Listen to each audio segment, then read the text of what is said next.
The problem with the truth, usually, is that the truth is complicated and it's painful.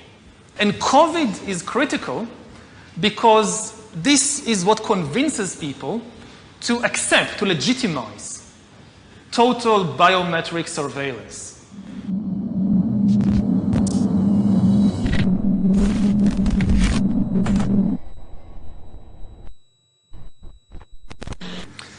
Well, I think maybe in a couple of decades when people look back, the thing they will remember from the COVID crisis is this is the moment when everything went digital. And if this was the moment when everything became monitored, that we agreed to be surveyed all the time, not just in authoritarian regimes, but even in democracies. And maybe most importantly at all, this was the moment when surveillance started going under the skin. Because really we haven't seen anything yet.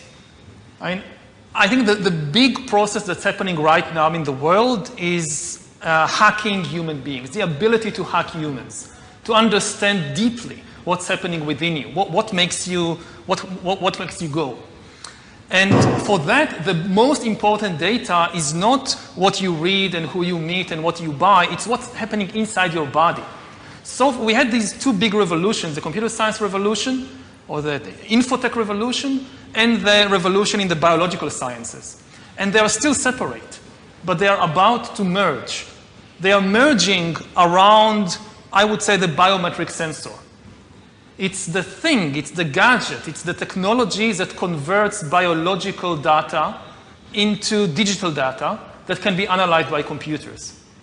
And having the ability to really monitor people under the skin, this is the biggest game changer of all.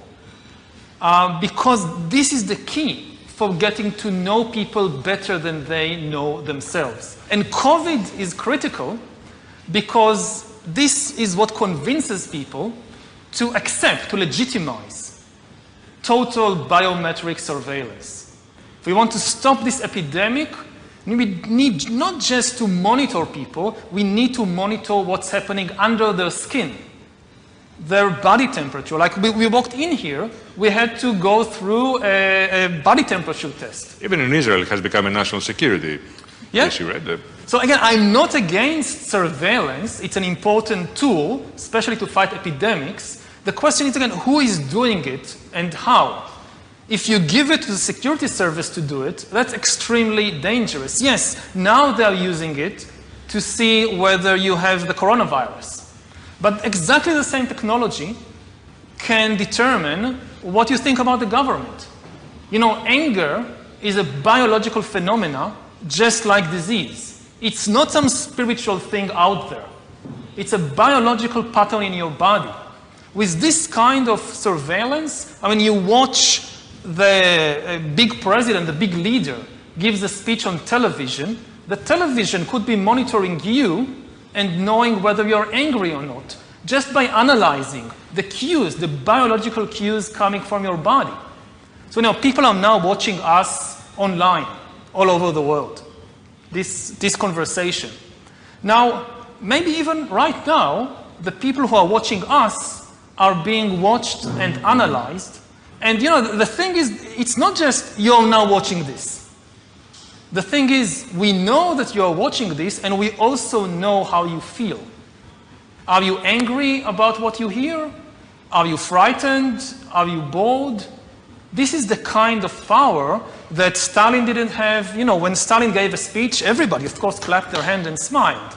Now, how do you know what they really think about Stalin? It's very difficult. You can't have a KGB agent following everybody all the time. Even if you do it, he's just watching your outside behavior. He doesn't really know what's happening in your mind. But in 10 years, the future Stalins of the 21st century, they could be watching the minds, the brains of all the population all the time. And also they will have the computing power to analyze all that. You know, it's not just having an agent following everybody all the time. The agent in Stalin's days writes a paper report, and you have these millions of paper reports piling up in Moscow. Somebody needs to read them, to analyze them. That's impossible. Now you don't need human agents, you don't need human analyzers, you just have a lot of sensors and an AI which analyzes it, and that's it. You have the worst totalitarian regime in history. And COVID is important because COVID legitimizes some of the crucial steps, even in democratic countries.